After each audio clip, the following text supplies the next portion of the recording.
Personally, I would describe Biomutant as a post-apocalyptic fairy tale. Imagine the world of Zootopia meets the future like the one of Wall-E, and the landscape is much similar to maybe something you will get in Horizon Zero Dawn or Shadow of the Colossus.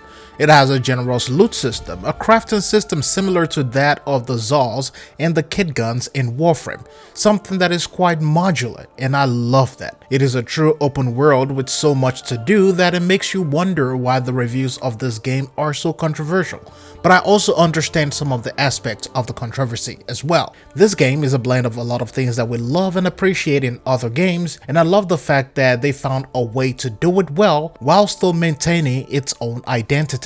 Within the first 2 hours of the game, this game might make you question your purchase because of how slow this thing picks up, and that might be one of the reasons why you see a lot of this negative reviews from people who only played 2 or 3 hours of the game. But after the 2-3 hour mark, you begin to realize that this game is bigger and better and more diverse than what you've been told. The side quest alone takes you to places you wouldn't even have visited during the main campaign.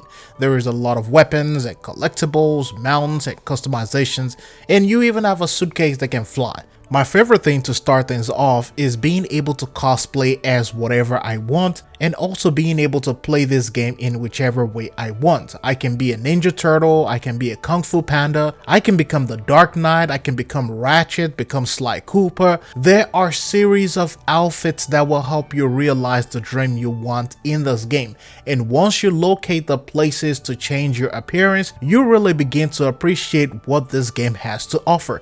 As a matter of fact, the barber was one of the only few people that I allowed on my arc on one of my playthroughs, and that is just hilarious because you never go anywhere without your barber. Granted, there are issues that needs to be fixed in this game. Sound is one of them.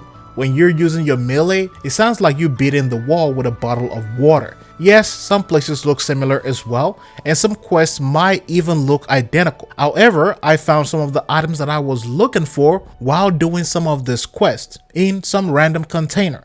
Now, the story of this game is about the world after humans destroyed it, and of course you're in this world as an evolved rodent. Your job is to either save the world or burn it down. What you do along the way shapes your destiny. Your affiliations and choices matter to some degree, but you are the master of your own fate, so even if you side with the bad guy, you can still come to the light. Now, because of this, a lot of people might say that the choices do not matter in this game, but it does, to an extent. And by the time you reach the New Game Plus, you begin to realize what you would have achieved if you made certain choices in the earlier game.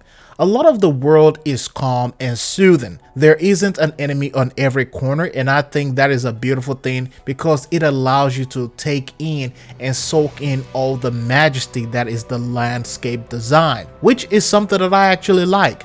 I always hate it when there is no downtime in an open world area. One of the reasons why I hated the Warframe open world, you can't just be in a place for a second, there is always going to be something attacking you. And of course, the calmness of these locations are somewhat supported by the lore to the fact that certain areas are calmer or subdued by the tribe who rules the region, and some may be due to radiation.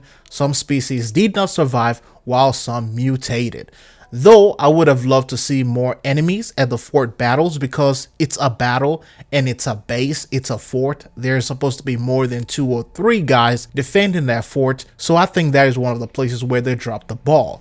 With that said though, the issues that I have with this game is not major or breaking. Compared to every other game out there that has released in the last 9 months, this is actually a win for us gamers. Now, there is a lot of people also asking if this game is worth the $60 price. I say it depends on where you place the value of a product.